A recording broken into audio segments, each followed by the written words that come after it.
I'm Karen Taylor, Program Director of the General Society of Mechanics and Tradesmen of the City of New York. And I'm delighted to welcome both our in-person and indeed our online audience to this talk this evening. I also wanted to remind you that it is now Archtober, an initiative held every October to promote the discovery of architecture and design. And you can find more information on this at archtober.org. There are many wonderful events taking place this month in New York City, including, of course, tonight's talk. This evening, we're very pleased to welcome you to a program entitled New Building in Old Cities, Lessons for Historic Preservation, with our speaker, Professor Semes. You will also have the opportunity to buy a copy of his book tonight from our bookseller, Nick, from Books on Call. Who is at the back of the room. It's also available online through the Getty Museum store. I just also want to mention we have a special book display for New Building in Old Cities outside on our street level windows, and which I encourage you to look at on your way out. And I want to acknowledge the work of our window curator, Thomas Donahue, for putting together such a very striking window.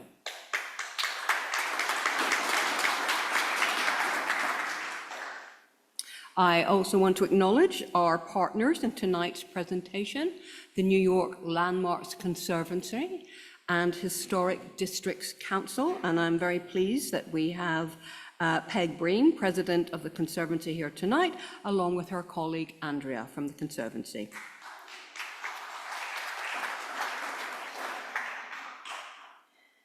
For those of you who may be less familiar with the General Society, a brief introduction.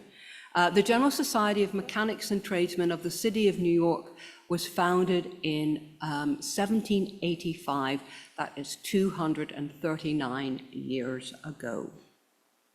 Today, our organization continues to improve the quality of life for the people of the City of New York through various educational and cultural programs.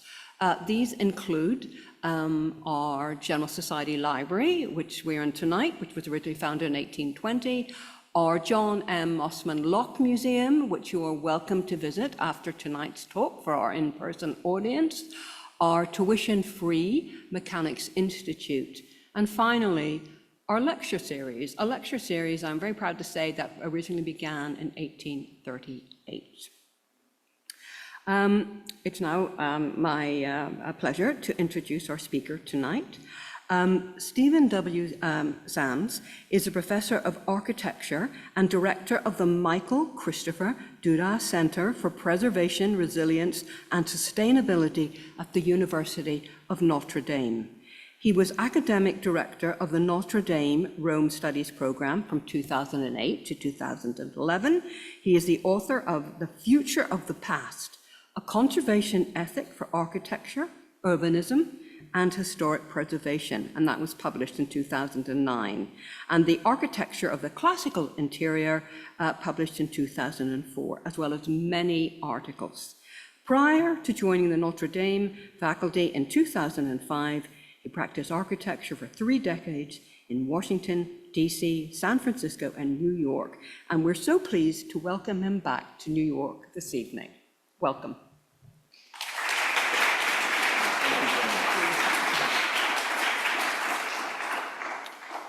Good evening, everyone, and thank you, Karen. I'm delighted to be here again. This is at least the second time that I've given a talk in this very room, and I want to thank the General Society, the New York Landmarks Conservancy, and the Historic Districts Council for making this event possible. This evening, I'd like to introduce to you, I presume I'm introducing, has anybody here heard the name Gustavo Giovannoni before? Okay, friends of mine over here, a couple others, students. Well, I'd like to introduce you then, most of you, to an architect, urbanist, and heritage conservation leader who helped to shape theory and practice in those 3 fields not only in his native Italy, but also across Europe and even here in the United States. Gustavo Giovannoni was certainly the leading figure in the Italian architecture scene during the first half of the 20th century, and his legacy lives on, though often anonymously, for reasons I'll discuss in a moment. So this presentation is about sharing with you the pleasure of discovery of a thinker and professional whose insights and guidance are extraordinarily relevant today. Here he is, alongside a drawing of a building he designed in central Rome in the early years of the last century. Despite changes, such as the addition of another floor, the building retains its characteristic combination of a classical, symmetrical palazzo flanked by an asymmetrically placed corner tower that marks the entrance to a street leading to the mausoleum of Augustus, and inflects, to use Robert Venturi's term, to the dome of the Church of San Carlo al Corso, just beyond. This is truly urban-centered architectural design in which each new building joins a pre-existing context in a way that reinforces and clarifies the relations of the historic monuments around it.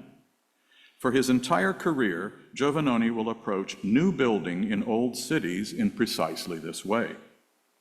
Soon after I arrived in Rome to teach for the University of Notre Dame in 2007, an Italian colleague introduced me to the work of the traditionalist architects of the period between the two world wars, among whom Giovannoni was the outstanding figure. I was immediately impressed, but asked myself, why have I never heard of these architects before? I always thought of myself as pretty well informed about the important designers of in Europe and the United States in the early 20th century. But who were these architects who chose to continue the classical and vernacular traditions in Italian architecture into the 20th century? In fact, the majority of architects resisted modernism and continued to find new things to say in the old languages, and Giovannoni was their unofficial leader. The more I found out about him, the more relevant his ideas seemed. I found a copy of his book, Vecchia Città ed Edilizia Nuova, or Old Cities and New Building, in an antique bookshop in Rome, and what he had to say resonated. His writings anticipated the revival of traditional architecture and urbanism, the growing importance of conservation, and most urgently, the need for buildings that are resilient and sustainable over the long term. Nearly a century ago, he had these things figured out. Many of his insights, especially in urban design and heritage conservation, have entered the mainstream of preservation thinking, but hardly anybody today can identify their source. And while his traditionalist contemporaries in Britain and the United States are fairly well known, I'm thinking here of Sir Edwin Lutyens, Paul Cray, John Russell Pope, and Bernard Maybeck, just to name a few, Giovannoni fell into obscurity. After the Second World War, in France, Italy, and Germany especially, those architects who resisted the modern movement were largely erased from the architectural histories of the 20th century. In the 1990s, however, Italian scholars began to look with greater impartiality at those who had been neglected, and a richer and more complex picture began to emerge. There has since then been an ongoing recovery of the reputations of architects, Giovannoni among them, who had fallen outside the standard historical accounts. My own research is indebted to these Italian colleagues, and this first book on Giovannoni in English allows me to share what I've learned with all of you. Giovannoni's professional and academic ideal was the architetto integrale, or the complete architect, one prepared to practice architecture, urbanism, and conservation or restoration, and teach them to the following generations. Giovannoni himself fulfilled this description, producing skillful designs for new buildings, such as the beautiful church that dominates the main piazza of the new town he master-planned northeast of Rome, which we see there on the right. So he designed the church and the piazza and the plan of the whole town. So it's kind of an indication of his, let's say, multidisciplinary interests.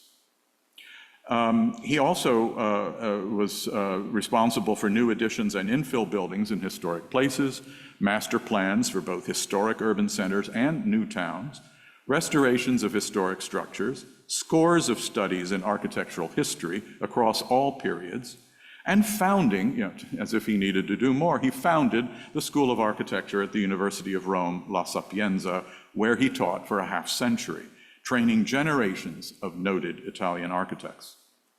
But after his death in 1947, his work was disregarded and his name suppressed in architectural circles for what were deemed political reasons. His detractors claimed that he had collaborated with the fascist regime, a claim that, while strictly true in a limited sense, could also have been made against almost all of his critics as well. Architects and university professors were, for the most part, aligned with the regime until the mid-1930s, and designers of all stylistic persuasions cultivated the favor of Mussolini until the fall of the regime in 1943. So politics was clearly not the decisive factor in Giovannoni's fall from grace. The true reason was because he had been a vocal opponent of the modern movement. For those who saw the rationalist school of design in Italy as representing progress and democracy, his defense of historic cities and buildings represented what they called a falsification of history, and even possibly sympathy with fascism. That was sort of how they set up the argument. If you liked one style, you were a Democrat, and if you liked another style, you were a fascist. And unfortunately, we hear a lot of that talk today as well. And we continue to hear these claims today, even though they are entirely wrong. But Giovannoni's opposition to the Bauhaus and Le Corbusier was not about ideology or style. Rather, he saw modernist urbanism as an existential threat to the historic cities he loved, their conservation and expansion. This was not an idle concern, given Le Corbusier's attitude toward the center of Paris, as shown in his Plan Voisin of 1925, you see on the right. In the mid-1930s, the fascist minister Giuseppe Bottai brought Le Corbusier to Rome and asked him to prepare a master plan for the city. Luckily, nothing came of it. Can you imagine? Giovannoni was particularly worried about the influence of Le Corbusier on the young Italian architects he taught and their attraction to the rationalists, including Giuseppe Turagni, Luigi Moretti, and others. Now, almost a century later, we can recognize that in many ways Giovannoni was not wrong to be concerned about them, and we can view his ideas with greater impartiality. As we become more aware of the literal unsustainability of so much of contemporary design with its roots in the doctrines of Siam and the Bauhaus, Giovannoni's position becomes more persuasive.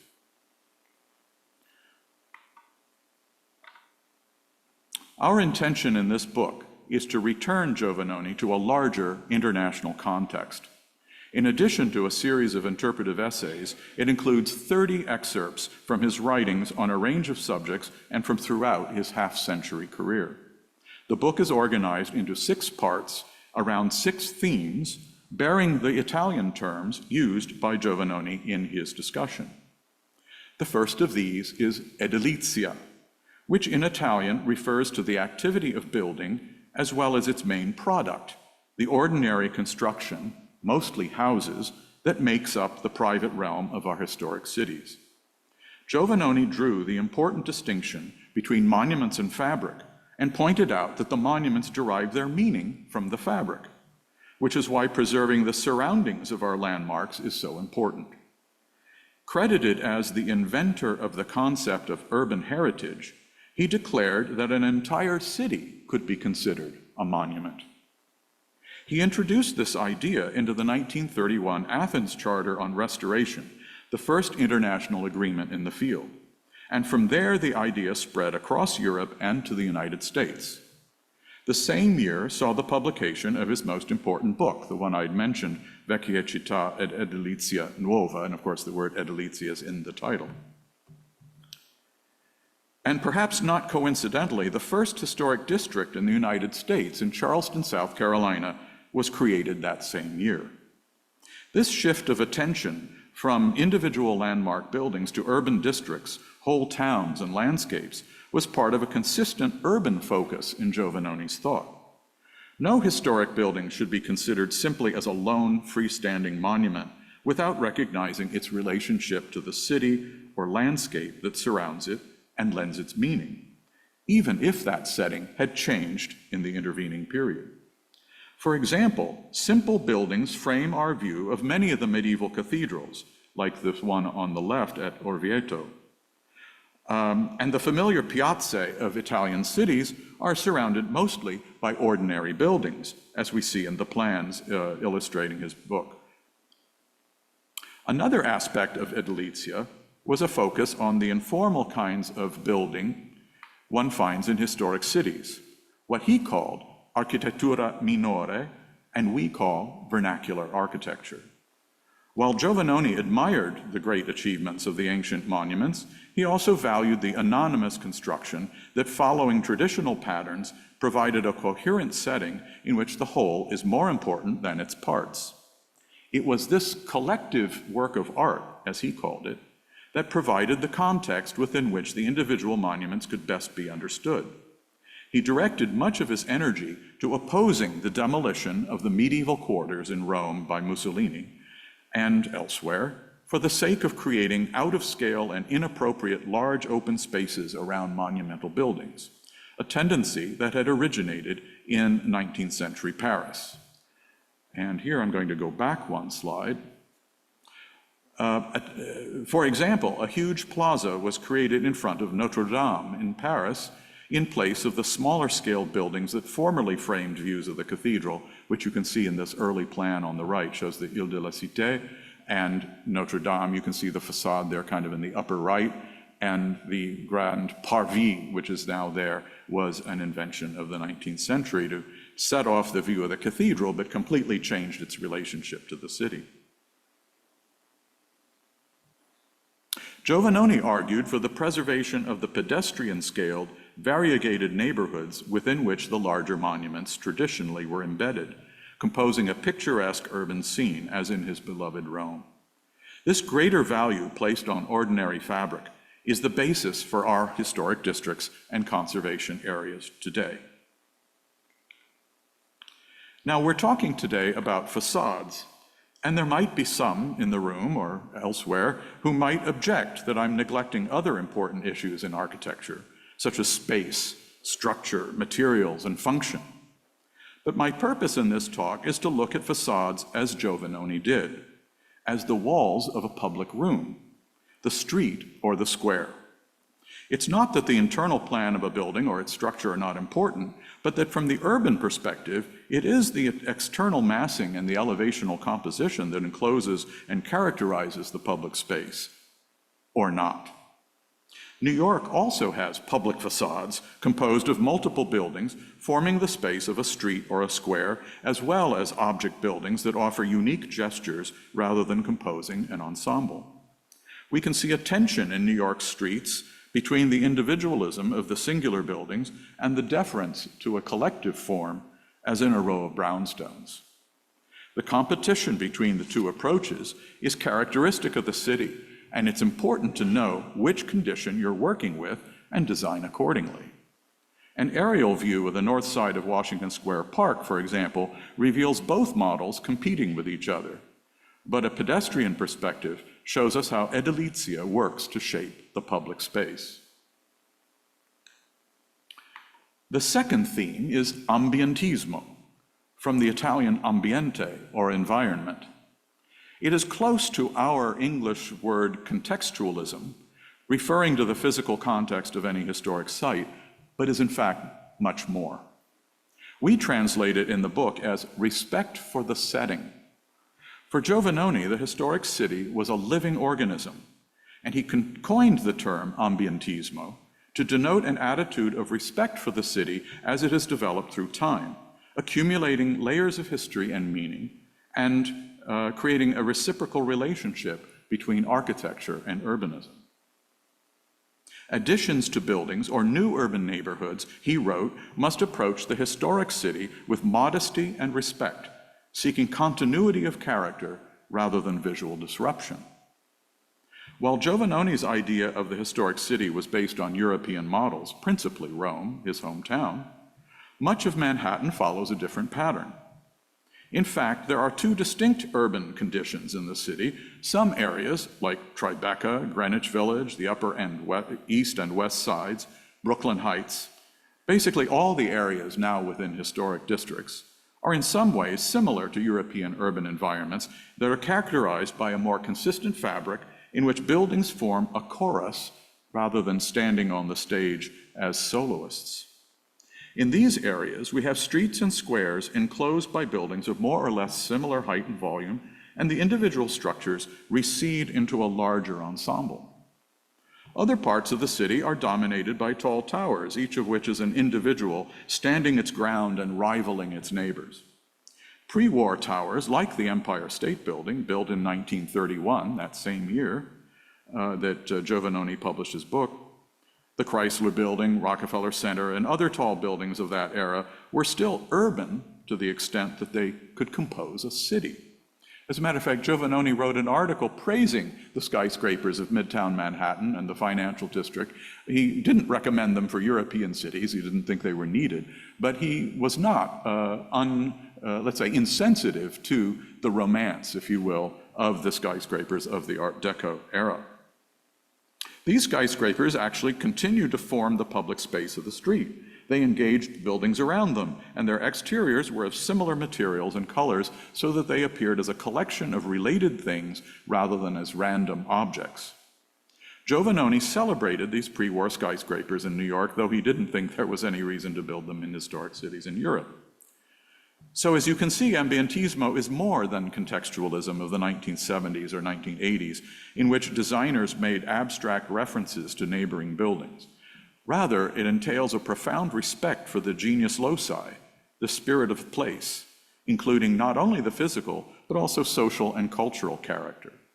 As Andres Duany once said about Charleston, one should alter or add to the city in ways that make it more itself. This conception continued until after the Second World War, when an entirely different concept of urbanism supplanted it. The city of Mies van der Rohe, with its tower objects isolated in plazas that diminished the primacy of the street. This new pattern became normative after the imposition of the new zoning code of the 1960s. More recently, the use of air rights and development rights transfers has resulted in an explosion of super tall buildings that dwarf even their tallest predecessors. It was amazing for me walking around Midtown Manhattan this morning. I haven't been here for 6 years. It's amazing. These things just sprouted like, sort of unwanted invasive plants in a garden. It really is difficult to imagine how this new reality can be reconciled with the historic city. That's your job. A comment by the historian of the American landscape, J.B. Jackson, perfectly encapsulates Giovannoni's concept of ambientismo. He said, quote, "In order to change a place, you first have to love it. Because if you don't love it and you try to change it, you will only ruin it." There's wisdom in those words that we would do well to embrace. A comparison from a different context might be useful here. Venice is especially renowned for its unique architectural patrimony, visible along the Grand Canal, where facades from several different centuries share common compositional and typological characteristics. Palaces along the canal, built hundreds of years apart, have more in common with each other than they do with palaces of the same date built in other cities. So much for the architecture of our time. Time is irrelevant in architecture. Place is what matters. Now, Michael Dennis, in his new book on Venetian facades, playfully juxtaposes a segment of historic Venice with a satirical lineup of contemporary Starchitects productions, but even Photoshop can't make these guys compose a city. Personal opinion. Our third part or term is diradamento, the heart of Giovannoni's urban conservation theory, involving both the preservation of historic structures and the curation of public places or spaces. His term, diradamento, is one of many botanical metaphors he uses. Deriving from the pruning and thinning out of an orchard or a forest, carefully tending it, removing invasive growth, trimming the branches to let the sun in, and so forth. Such stewardship and care of an urban quarter stands in contrast to the wholesale clearance of a Baron Haussmann or Le Corbusier in their plans for Paris, or post-war urban renewal in the United States.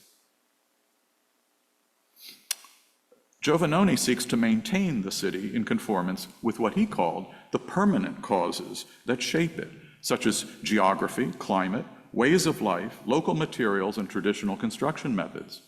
He does this by making incremental changes in the urban scene, removing non-conforming structures, opening up here or there a view or a little piazza, allowing the district to breathe while changing it or adding to it very little.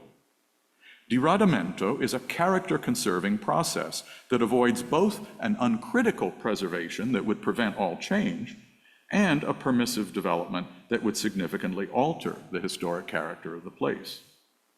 His theory was first implemented in plans for the quarter around the ancient Roman street, the Via dei Coronari in Rome, where the surgical removal of a handful of non-conforming buildings allowed exposing the impressive side wall of an important Baroque church and the creation of new piazzae. And I'll just point out a couple of these things. I know the online people can't see the red dot. This is the ancient Via dei Coronari, and this was the area of, you can see the dashed lines represented where buildings were removed, where he created 1, 2, 3, maybe more new piazzae as a way of creating more social spaces in the city. A decade later, Vittorio Mariani, a follower of Giovannoni, realized a redevelopment of the Salicotto district in Siena based on Giovannoni's ideas.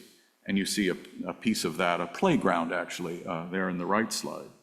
The result was a mix of restored medieval houses and new ones designed to be stylistically and typologically similar to the historic structures, together shaping a more salubrious neighborhood. Further experiments in diradamento were undertaken in Italian cities like Bari, Bergamo, and Assisi, with Giovannoni as collaborator or mentor. But the 1970s conservation of the center of Bologna, Italy, is best known. Here, the communist local government offered temporarily relocated the residents of a deteriorated historic center, rehabilitated the housing stock block by block, and then avoided gentrification by offering these upgraded houses to the people who had lived there before. Some streets were lined with new houses that followed the historic typologies of the neighborhood. Interestingly, the chief planner, Pierluigi Cervellati, when I interviewed him in Bologna, denied being influenced by Giovannoni. He said, "I can't say that for political reasons," despite the obvious parallels. Sadly, urban renewal in the United States has been more typical, a practice criticized by the urbanist Jane Jacobs, the American writer perhaps closest to the spirit of Giovannoni. I don't know if she ever heard of him or knew of his work, but there are some very interesting parallels. Just the way she begins the death and life of great American cities, describing the north end of Boston, is almost the same as a passage in Giovannoni, one of his last books, where he describes how the neighborhoods that had been considered the most blighted actually had the best statistics for health, better than the modern, more progressive housing that had been built between the wars. Writing a century ago, Giovannoni declared that the problems of the slums can best be addressed by relieving overcrowding, improving hygiene, reinforcing education, and providing dignified work for the residents, not by the wrecking ball and replacement with developments like the brutal Pruitt-Igoe houses. Diradamento never quite caught on in the United States, or only in the distorted form of rehabilitation and gentrification by private interests. But that's another story. We'll have to save that for another time. The fourth term, restauro, or restoration, sort of obviously, is essentially the care for the architectural heritage to render historic monuments and cities as whole as possible. to the extent supported by documentation or evidence. Giovannoni developed a comprehensive theory of restoration, proposing treatments ranging from pure conservation or maintenance to major rebuilding with new material. He sought a middle way between the strict conservation approach of John Ruskin and William Morris and the stylistic restoration of Eugène Emmanuel Viollet-le-Duc. He identified the early 19th century restoration of the Arch of Titus in the Roman Forum by Giuseppe Valadier as a model for restoration that makes the monument whole, but also avoids confusing the historic parts with the restoration itself. The architect added new elements to complete the missing parts, but the new forms appear simplified and in a slightly different material, Roman travertine rather than marble. The new moldings do not have carved ornament, and the columns are without fluting. At first glance, one sees the entire arch. On second glance, one sees the distinction between original and restored material. The difference is subtle but clear. Giovannoni promoted this approach, which decades later would find its way into the post-war international conservation guidance, including our very own Secretary of the Interior standards for restoration. Just to point out, here is a picture of the arch as it existed before the restoration, where it had been incorporated into the city walls. The city walls were removed, those were medieval walls, and the Roman monument was restored by, as you can see here, is Roman marble. And you see it's all carved and decorated with sculpture. And then the missing parts were added in a kind of plain travertine. The moldings are continued, but they're not carved, they're not ornamented. And the columns, as I mentioned, are not fluted. So you can see what's original and what's new, but it doesn't dominate your impression on seeing the monument.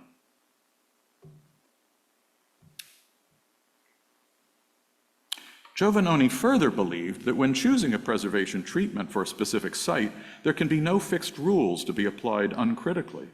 Rather, judgments need to be made on a case-by-case basis. The restorer must recognize, for example, the very different approaches called for by an archaeological site that belongs to a culture that no longer exists. Giovannoni, echoing an earlier French writer, called these dead monuments, and places that continue to house public and private life today, which he called living monuments. In the first case, there should be no attempt at reconstruction or completion other than anastylosis, or re-erecting fallen members, like when a column has collapsed and you put the drums back together and re-erect the column. Because the culture that made and sustained the site is gone. In the second case, preservation seeks to conserve not only the physical structures, but also the life and purpose that animates the place. Now, I know of no more living monument than the Via dei Tribunali in Naples, and for this reason, the criteria for alterations and additions or restoration can be more lenient than they would be for an archaeological site like the temples at Paestum on the left.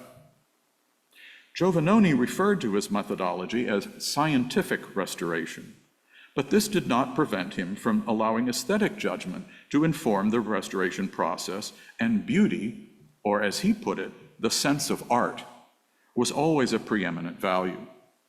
Later, critics would reject arguments based on aesthetics as subjective, taking refuge instead in appearing as objective as possible. But this approach also has pitfalls of its own and has sometimes led to visually dissonant results. While there has been a great resurgence of restoration work in New York, much of it fueled by the federal tax credit program through the National Park Service, there are still plenty of opportunities for restoration. Two buildings that I have long hoped would receive what they deserve in the way of restoration are LaGrange Terrace, or Colonnade Row on Lafayette Street, and the Gorham Building, designed by Stanford White on Fifth Avenue. While both of these buildings are designated landmarks, they continue to suffer from the decades of neglect that have contributed to their decay. The good news is that I've heard that there are plans for the restoration of the lower floors of the Gorham Building underway, and I hope the Colonnade Row will soon follow. When it does, let's hope the pursuit of wholeness will supersede any contrived or excessive interest in differentiation. I'm sure Giovannoni would applaud what is perhaps the largest and most impressive restoration project in our country right now, the remarkable transformation of the former Michigan Central Station into a new innovation campus of the Ford Motor Company in Detroit. A grand example of the civic monuments that once adorned most American cities in the early decades of the 20th century, the station had decayed to the point that it resembled the ruins of a Roman bath after the fall of the empire, complete with trees growing out of the walls and half the roof missing.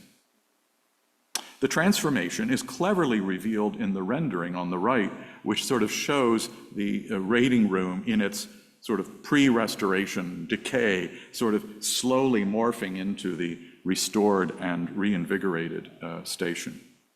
The former station and its office building are once again a point of pride for the city. The fifth part, called Innesto, the heart of Giovannoni's approach is the relationship between new and old architecture in a conservation setting. And this is best expressed by the Italian word innesto. The verb innestare in Italian means to graft, which he defined as, or which can be defined as, quote, a horticultural technique whereby tissues of plants are joined so as to continue their growth together, unquote. Substitute architectural for horticultural and buildings for plants, and we have grafting is an architectural technique whereby tissues of buildings are joined so as to continue their growth together. I really like that phrase. Giovannoni here offers another one of the striking botanical images that he likes to use, in which an addition to an old house or the extension of a city is like grafting a branch of one tree onto another to create a new single plant. The analogy recognizes the need for change and to introduce new elements into a historic setting, but also prioritizes continuity of character at the architectural and urban scales with a minimum of contrast. Current conservation norms are often interpreted to require such contrast. In fact, they don't, but people interpret them that way. But Giovannoni offers a dissenting view in which cities can grow organically as living organisms, continuing their growth together. Giovannoni designed a series of modest but telling additions to buildings in and around Rome in which he demonstrated this idea. His little building linking the medieval Casa dei Crescenzi, which you see in the left of the right slide, to the adjacent new government offices, does not imitate the original building, but while being deferential to the historic structure, introduces a new style and new forms that are easily identified as additions. The new linking building acts as a bridge, not a glass gasket, as we so often see today. This little building illuminates the original idea behind the Secretary of the Interior Standards, Standard 9 for the standards for rehabilitation, with its requirement that new work be both differentiated from and compatible with the old. But because contrast between new and old building has been all along a core value of the modern movement, it is not surprising that architects today are better equipped to differentiate their contributions than they are to render them compatible. The latter term has often been reduced to simply making the new parts the same height as the original building, regardless of any other material or formal differences. Giovannoni argued that only deference and respect, or as J.B. Jackson put it, love, for the buildings already there can truly inform a compatible addition or alteration. A case in point is Grand Central Terminal. In 1913, the original architects had designed what they thought would be an appropriate graft, compatible in style and material, though nothing came of it. In 1964, the New York City Landmarks Preservation Commission denied Marcel Breuer's skyscraper proposed above the terminal, and Justice Brennan's opinion for the Supreme Court established the legal precedent that still empowers preservation efforts in the US today. But 4 decades later, the Commission accepted Lord Foster's glass tower above a facadectomied Hearst building. The Commission chair of the time claimed that the glass tower, quote, completes the landmark, unquote. I would say not completes. I would say it's a pretty monstrous graft. Giovannoni's position is echoed by the Icamos Valletta principles of 2011, which specifically warn against excessive contrast between historic and new elements and call for continuity of composition in the urban setting. If you don't know this document, I really urge you to go onto the Icamos website and download the Valletta Principles. They're written in English and French, and read them and compare them to some of the other official guidance that you find in historic preservation. And it's it's very close to Giovannoni, even though his name never appears on the document. The language of more recent UNESCO documents on what are called now historic urban landscapes suggests the relevance of grafting as a model for navigating what I would call a non-confrontational relation between new and old architecture. Faced with an ever more powerful real estate industry and an architectural culture blinded, it seems, by an obsession with technologies like the super tall towers, advocacy for heritage conservation in our cities can seem at times like a losing proposition. And yet, the landmark laws do give us tools to resist. While in my personal view, David Chipperfield's new apartment building on Jane Street in the Village is not ideal, I think it conspicuously lacks the small-scale articulation and ornament that humanizes its neighbors. It is certainly an improvement on the initial proposal, or indeed, what might have been built there without landmarks protections. It's an attempt at continuity that passes the first glance test, holding the street wall and aligning with its neighbors. In downtown Brooklyn, a row of new townhouses just 15 feet wide each, now that's a little townhouse, was built in an informed traditional manner with modest but essential details, even though the site is not in a designated historic district. The developer and architect did the right thing voluntarily, and that deserves our praise. Finally, we arrive at the highly contested issue of reconstruction, which has sparked lively debates in Europe regarding rebuilt heritage buildings and cities destroyed in the Second World War. Giovannoni supported reconstruction when there's sufficient knowledge of the historic condition to ensure accuracy, and when a community seeks to have restitution of its heritage and identity. Current conservation theory is skeptical, seeking to prevent production of what might be called a mere copy, or worse, a fake. Seeking a balance between material authenticity and community values, Giovannoni defended the rebuilding, dov'era com'era, where it was, as it was, of the Campanile of San Marco in Venice after it collapsed in 1902. I don't know how many of you have been to Venice and enjoyed the beauty of the piazza and the bell tower. Maybe you didn't know that that bell tower was built in the first decade of the 20th century after it literally collapsed into a pile of rubble in 1902. And the reconstruction of the once magnificent Abbey of Monte Cassino after the Allied bombardment of 1944. In the latter case, little of the structure above the ground remained, but there was enough evidence to support rebuilding the Abbey more or less as it was. Giovannoni himself had made documentary drawings at the Abbey 20 years before, and just in the last years of his life served on 2 commissions, one advising the Roman Catholic Church, the other advising the Italian government precisely on what to do about the Abbey at Monte Cassino. In the rebuilding, some improvements were made to secondary areas, and the interior of the church received new decorative painting. Actually, the program for the decoration of the church extended into the 1980s. More controversially, the architect, Giovannoni's former student, Giuseppe Breccia Fratodocchi, designed a new facade for the church in a conforming classical style, in lieu of the unfinished masonry of the pre-war condition. He also opened up the cloister arcade to provide a striking view into the valley landscape below. Here you can see what looks like a travertine facade on the church. It had actually been all rough masonry when the church was bombed, so this is a new facade to complete the landmark. And these are the arches that he opened up so that you have a view from the courtyard now out into the valley of the Leary River, which is a really remarkable landscape. These additions were seen as false by some critics, but defenders recognized them as a way of completing the monument, a genuine completion this time, consistent with a sense of continuity between new and old.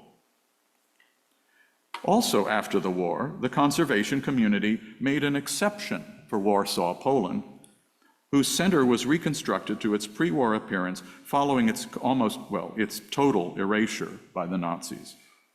The reconstructed capital is today itself, as a reconstruction, recognized as a World Heritage Site.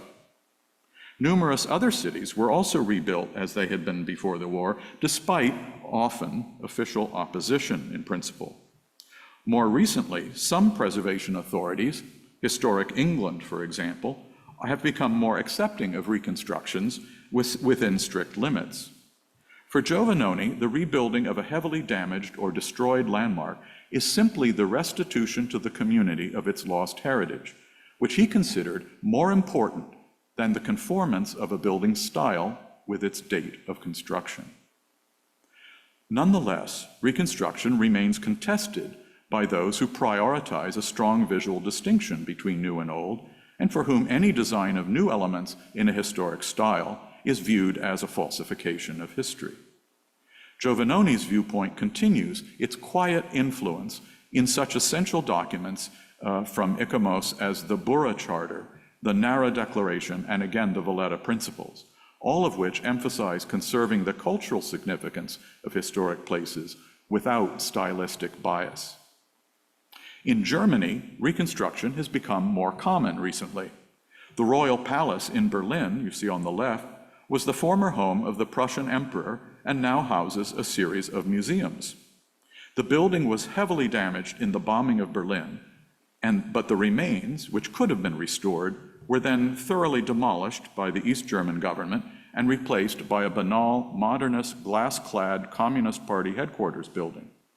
After the fall of the Berlin Wall and German reunification, a campaign resulted in 3 of the exterior facades being rebuilt in their Baroque detail, as they had been before the war, under the direction of Thomas Albrecht and his firm. But the interior and a 4th facade were designed by the Italian minimalist architect Franco Stella, ensuring a sharp contrast between the reconstructed and the new elements. And I have to tell you, having just been there in June, it's a jarring experience. In Potsdam, just outside Berlin, block after block of reconstructed and new traditional masonry buildings have replaced glass office buildings and vacant lots. The most important corner buildings were reconstructed in their period detail, and the intermediate frontages between the corner buildings are newly designed by a number of different architects, including both Albrecht and Stella. They are excellent examples of new designs that harmonize with historic buildings without imitation. Just to point out this wonderful Baroque building on the corner, completely rebuilt, and to every detail of the original building, and the building at the end as well. This is Schinkel's Church in the center of Potsdam. And these facades in between are buildings that never existed before. They're completely new buildings. All right, here comes controversy. What about New Yorkers? Why should they be deprived of a heritage lost not to war, but to stupidity? Pennsylvania Station was destroyed in 1963 and replaced with one of the most dystopian environments in the world. Why should we not have the station back, especially now that the entire complex and the surrounding neighborhood is the subject of new development and investment? Among a handful of proposals currently being reviewed for redeveloping the entire site is a proposal to rebuild Charles McKim's Great Station, introducing improvements as needed but returning to New Yorkers one of their proudest monuments and public spaces. The original station is very well documented, and parts of it are recoverable and reusable. Ordinary New Yorkers seem to be strongly in favor of this idea, and the technology and the cost of the project are actually within reach if you compare to the other proposals being offered. There is no question that the city as a whole would benefit from the return of this great building. So what's standing in its way? A lot of people are reacting viscerally to this question, but it's really one we need to answer. This brings us to the end of the survey of the 6 headings that organize the writings selected for the book, and I hope that I've given you a sense of Giovannoni's thought as comprehensive, coherent, and relevant today. Okay, so let's say we convinced the authorities to proceed along Giovannoni's lines. How do we train architects to undertake the adaptation, restoration, and reconstruction of heritage buildings and sympathetic design of new buildings? How can we obtain better trained local authorities where they are lacking? As the founder of the School of Architecture of Rome, as I mentioned, Giovannoni has a lot to say about architectural education. The curriculum he established in 1920, which remained until it was sadly thrown out after the uprisings of 1968, was strong in technology, drawing, design, and architectural history. It included urban design and restoration of monuments, and it prepared the following generations of brilliant Italian architects. It also turns out to closely resemble the pedagogy that we've been using at Notre Dame for the last 35 years ago, without knowing about Giovannoni. The Master of Science in Historic Preservation program at Notre Dame, too, is modeled on many of the values articulated by Giovannoni about the conservation and restoration of historic places and new construction that will be more durable, resilient, and sustainable than standard building practice today. This represents a new way of thinking about historic preservation. It is not only about saving evidence of life in the past.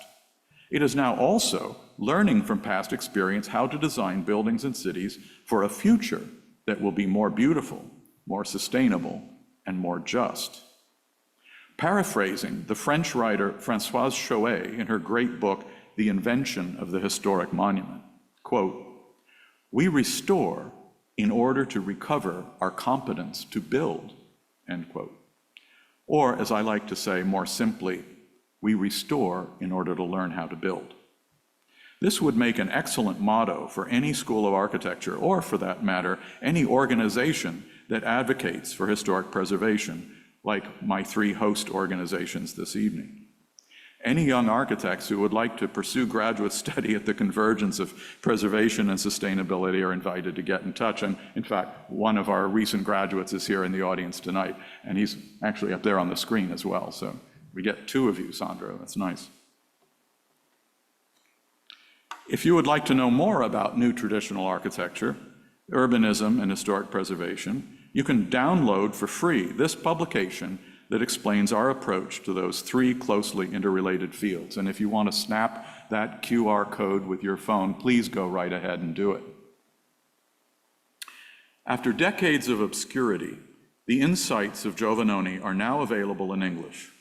I and my 2 co-editors, Jeff Cody and Francesco Suravo, hope you'll enjoy the book and, more importantly, apply its lessons to the issues that concern New Yorkers today. Thank you all very much.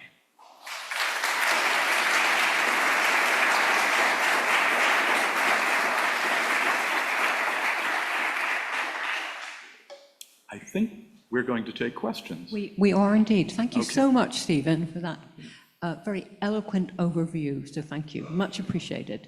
I would like to take some questions from both in person and our online audience.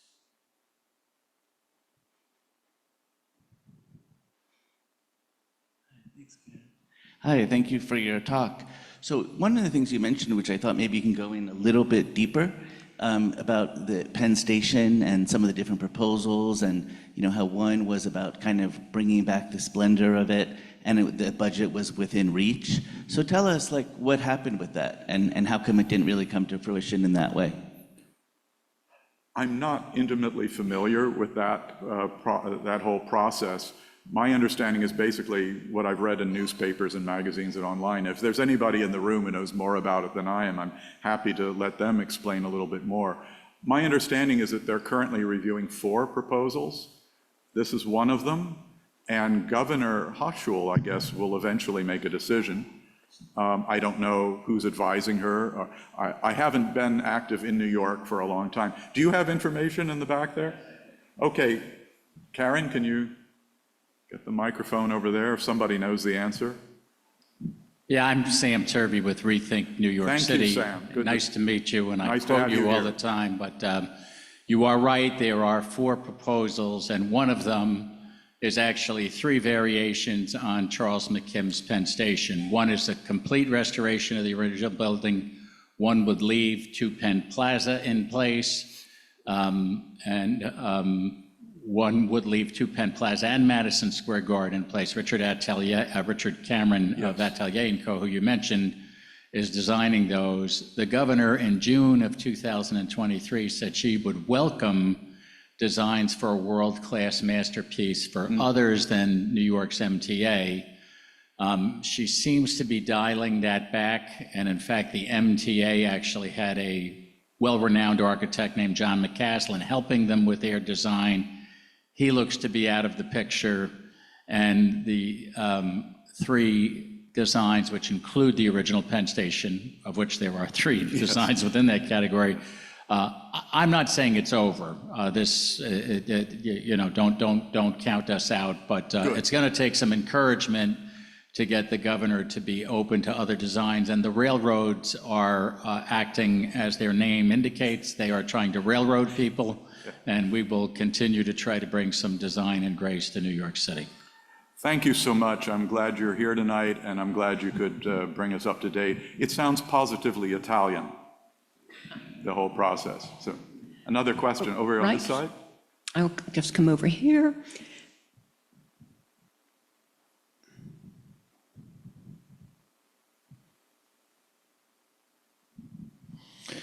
Thank you. Hi, Steve. Hello, Lloyd. Steve, this seems like a natural evolution from the future of the past. My question is, to what extent are these ideas gaining traction among the non-believers?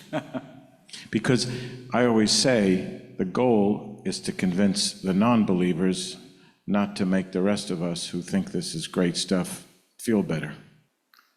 Exactly. That's why there's a limited utility in politics to what they call stirring up the base, right? If you have candidates only talking to their sort of most loyal followers, they're not actually growing more votes. We're trying to do that in a couple of different ways. Obviously, a school of architecture is one way that you can try to do that, by actually teaching people what the previous 2,500 years of architecture was about, and equipping students to join that rather than sort of cast it aside. We are making progress. Giovannoni's ideas never really went away.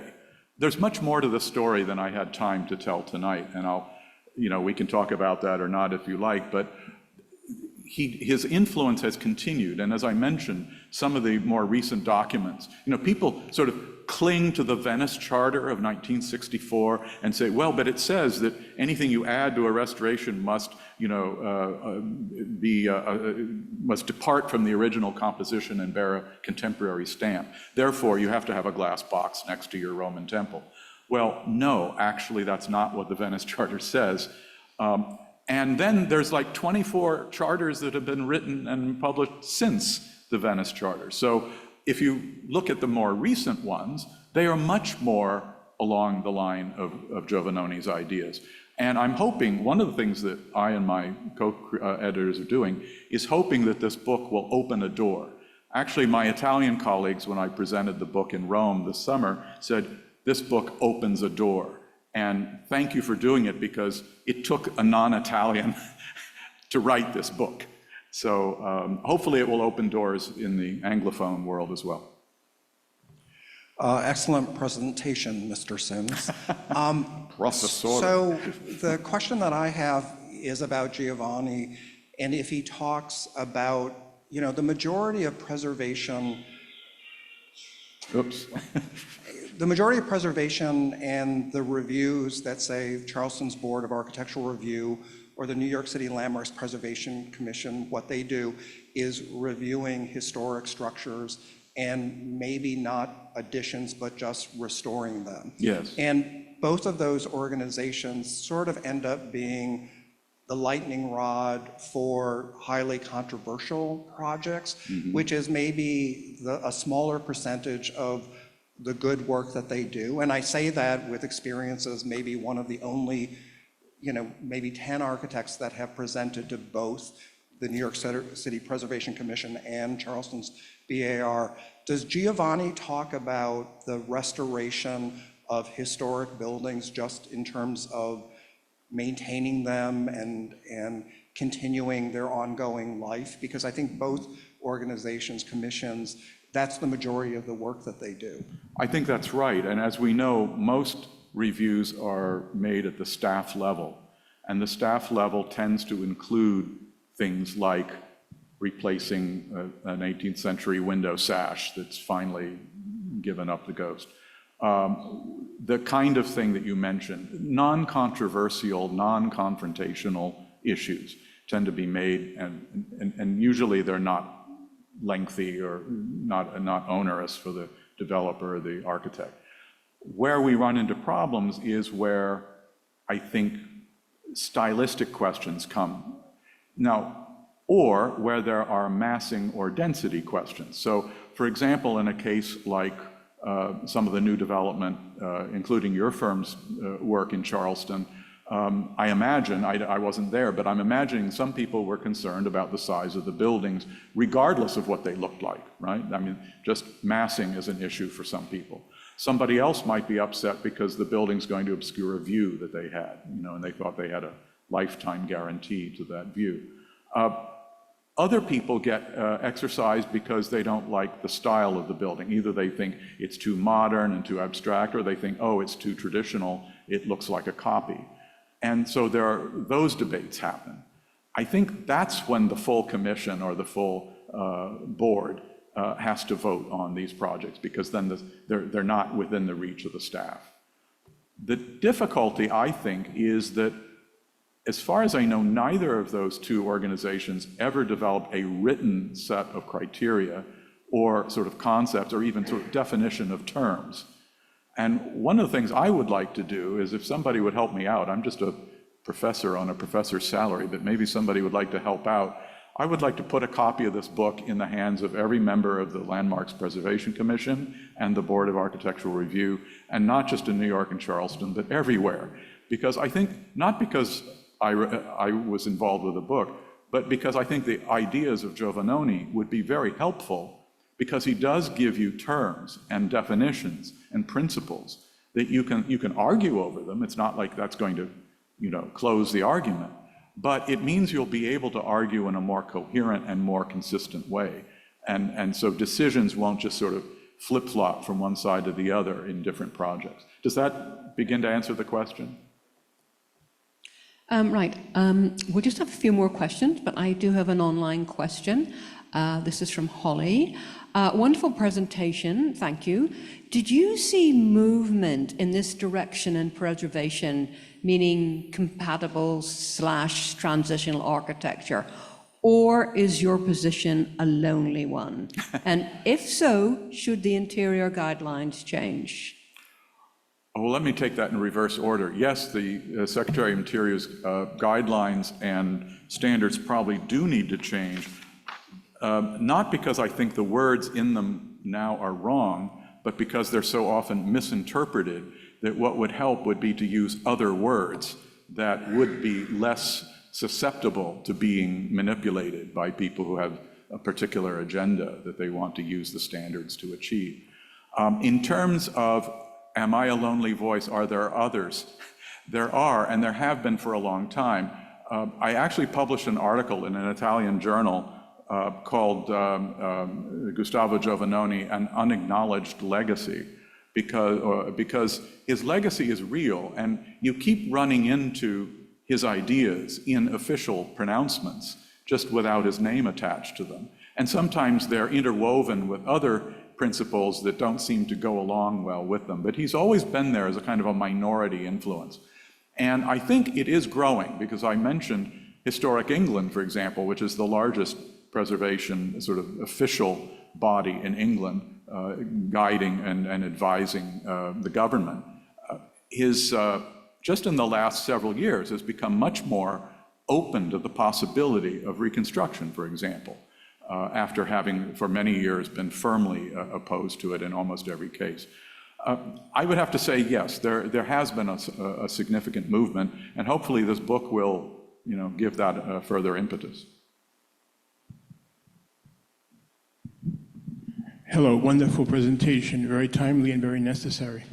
My background is in preservation, but I've dedicated a good part of my life to doing history of the fortifications of San Juan, Puerto Rico. Oh, great. And what I have an experience that has definitely affected me. One day I was walking down a street, it was a tropical shower, I ducked in a doorway, and suddenly the wall in front of me popped out a graffiti that had been there since the 1840s. And, of course, history is not just the official architecture, it's also the lived architecture. And in many historic sites, you have layers of painting which cover up what's behind it. And it means that this is an unsung history of sites that needs to be protected, because they give the human touch to it. That day I felt almost like the hand that had drawn that graffiti. Graffiti is a very lowly topic, but it's something that says a great deal about how people live in cities. It's a chronicle of history, of historicity. What is your take on that? This is an interesting question. As a matter of fact, there was an entire conference at the American Academy in Rome just a few years ago on the question of graffiti, which exists everywhere in Rome. I'm not a fan of graffiti on buildings that I want to look at because I see it as a kind of a defacement. That doesn't mean that graffiti can't be exactly as you very nicely described it. Graffiti shouldn't be seen as a monolithic kind of thing. I mean, there's tagging, there's political graffiti, there's, Tony loves Maria, there are all these sort of different, I'm speaking of, in Rome, the graffiti tends to be, different in different places. I think the principle, though, that you raise goes beyond graffiti. It goes back to the actual fabric of buildings. And it's what we call layered. Rome, for example, is a layered city. And so are some American cities that have been around long enough to be layered. Layering takes a long time. It's like sediments building up to form a reef or something. What you find in Italy and in France, Germany, throughout Europe, when you're in a town that's old enough, a medieval house will have one set of windows, and they will be non-symmetrical. They will not be in a regular pattern. They'll be up and down and side to side. And then in the Renaissance, in the 16th century, they blocked up all those windows and put in new windows that were regular, and they surrounded them with classical frames and so forth. And so World War II comes along and a bomb falls on that building and blows all the plaster off the facade. So now you can see two sets of windows, one blocked up and one, cut in a couple of hundred years later. And so the question is, if you're going to restore the building, which facade do you restore it to? So this idea of layering is actually something that Giovannoni talks about. And there's a whole section, I think there's a whole text in there that deals with questions of how do you select something to restore to, or a date, or a condition to restore. Right, do we have any more questions?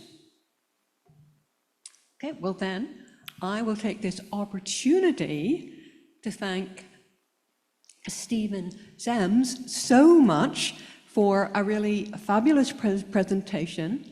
As I said, it was presented so eloquently and so well organized. And I think you are going to be opening doors with this book. I think of the feedback from the audience and the questions we heard. It's provoking, and you, well, hopefully this will make people think in a completely different way. So thank you so much, Stephen. Thank you. Thank you very much, and thank you all.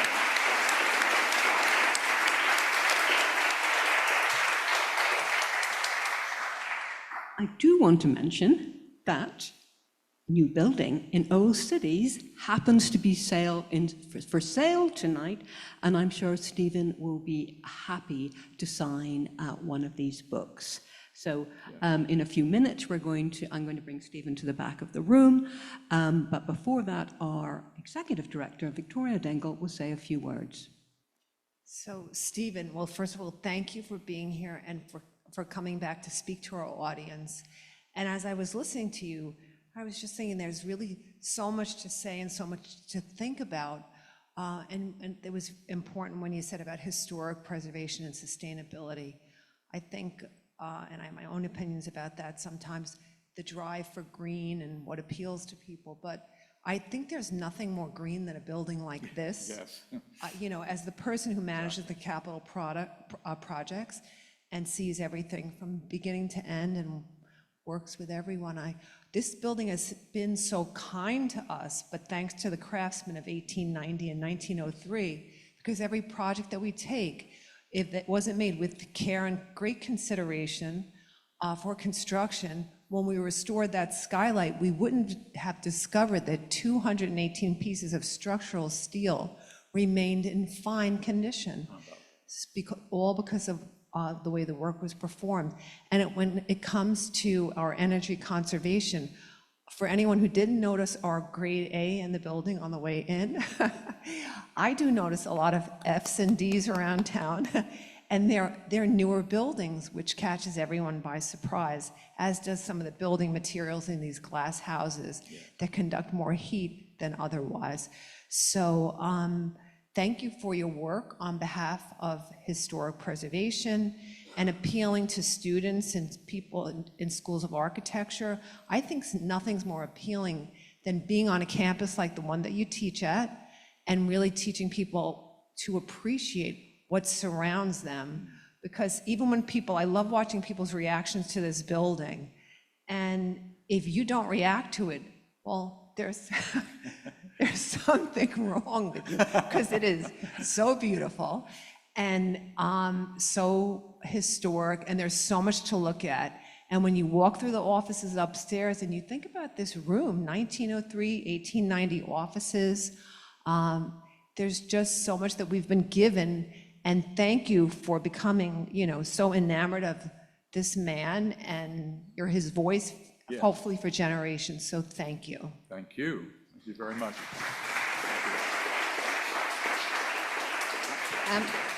Stephen, we have a little memento Well, for you thank this evening. I was hoping I would get Yes, something like this. absolutely. And Very well done. I don't know who was responsible, but thank you. It's lovely. Right. Well, I think you provided the cover, and that was very helpful towards it. I want to again express our thanks to the New York Landmarks Conservancy and the Historic Districts Council. To our audience tonight, please join us for a glass of wine. To our online audience, thank you for joining us online. We look forward to seeing you in 2 weeks when we have a lecture on how this contribution of Scottish architects and artisans to the city of New York City. Thank you so much. Good night.